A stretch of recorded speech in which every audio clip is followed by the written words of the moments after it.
When I was 17 years old, I went to my friend's birthday party.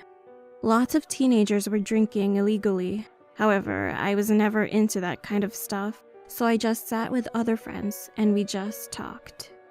Then, one guy I had never met before joined the party and started talking to another group of people. Soon he turned to me and introduced himself as John.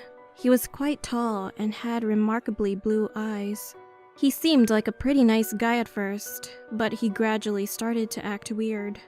He kept following me and seemed to have a strong obsession with me. One of my friends, Callum, saw my discomfort, so he said, "Quit it, man. Don't be a creep." John looked back at Callum, and the look in his eyes made my skin crawl. "Why?" "She's mine." What he said was kind of creepy, so I called my dad to come and get me. Callum stayed with me while I was waiting for my dad at the front of the house. "He's watching us," Callum told me, and my body went stiff. "Here, hold my hand. If he thinks we're together, he might give up." So I held his hand, and then a loud shout of anger came from behind us. We both looked, and John was headed straight towards us. I was getting really worried.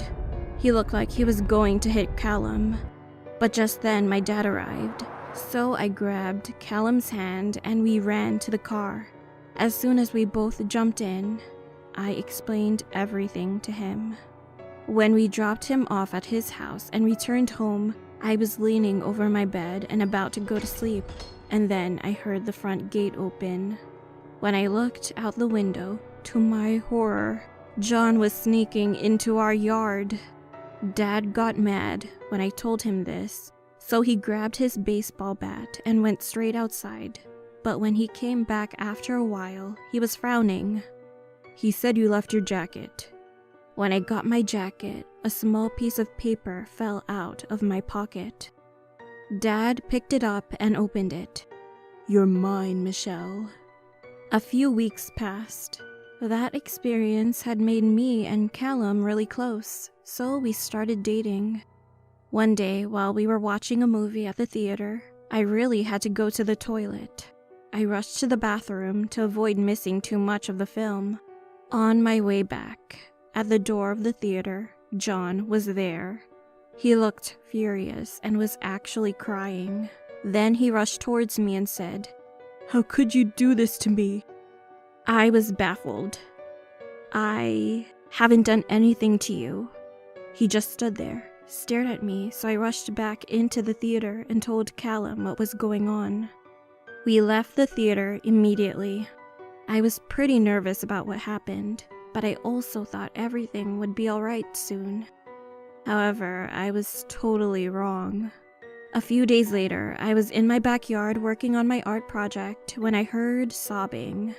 I turned around and John was there, holding a small container of medication in his left hand.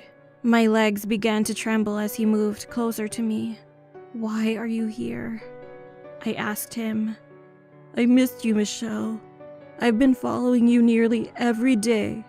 Are you with Callum just to make me jealous because it's working? But no, you are wrong."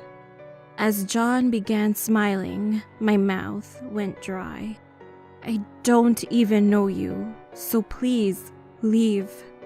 But when I said this, he began crying again as he pulled out a knife and pointed it at me.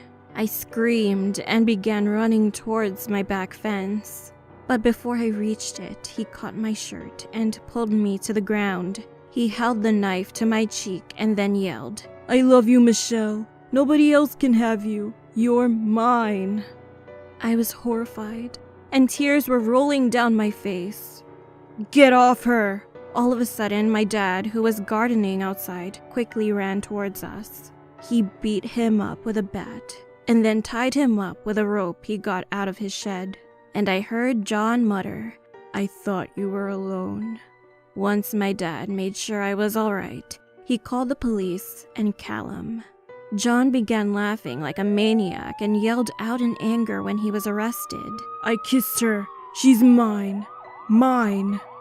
Later, we got a phone call from the police and it turned out that he was high on drugs and his room was full of pictures of me as well as a diary describing plans to kidnap and murder me. After that, John was sentenced to jail for 7 years. I'm 22 now and Callum and I are still together. We've just moved to the city together recently. I have deleted all social media, but I'm still in fear. We are 2 years away from the date John will be released. And I know that one day in the future, John will likely come looking for me again.